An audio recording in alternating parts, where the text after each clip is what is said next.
నమశంకరాయ. రాహుకేతు దోషాలు, ఇది అనేక విధాలుగా మనకు ఏర్పడుతుంది. సంతానపరంగా వచ్చేటువంటి దోషము సర్పదోషము లేదా సర్పశాపము. రాహుకేతుల మధ్య సప్తగ్రహాలు పడడం వల్ల ఏర్పడేటువంటిది కాలసర్పదోషము. అలాగే ప్రధానంగా వ్యయస్థానంలో కేతువు గనుక ఉన్న ప్రతి పనులలో ఆటంకాలు అనేటువంటివి ఉంటాయి. ఈ రాహుకేతుల యొక్క స్థితిగతులను బట్టి ఏ ఏ స్థానాల్లో ఉంటారో ఆయా సంబంధించినటువంటి స్థానాలకి సంబంధించినటువంటి సమస్యలు ఎప్పుడూ మానవుణ్ణి ఇబ్బందులకి గురి చేస్తాయి.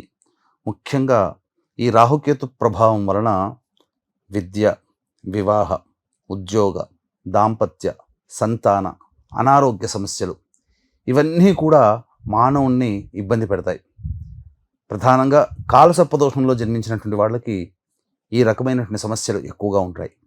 అయితే కాలసర్పదోషంలో అనగానే భయపడాల్సినటువంటి పని లేదు.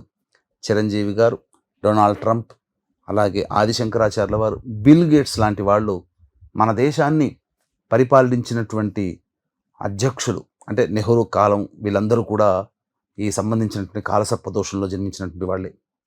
కాబట్టి ఈ యొక్క కాలసర్పదోష నివారణకి కాలసర్పదోష నివారణ పూజలు, అలాగే రాహుకేతులకి గ్రహశాంతి కార్యక్రమాలు, దానాది కార్యక్రమాలు చేసుకున్నటువంటి వ్యక్తికి ఎటువంటి సమస్యలు అంటూ ఉండవు. ప్రతిరోజు సుబ్రహ్మణ్య భుజంగ స్తోత్రము, అలాగే కాలభైరవాష్టకము, దత్తాష్టకము, మానసాదేవి స్తోత్రము, శివస్తోత్రము, గణేష స్తోత్రము లాంటివి రోజుకి 3 సార్లు పఠించినటువంటి వ్యక్తులకి ఈ కాలసర్పదోష ప్రభావం అనేటువంటిది ఏమాత్రము కూడా ఇబ్బంది పెట్టదు అని గమనించాలి.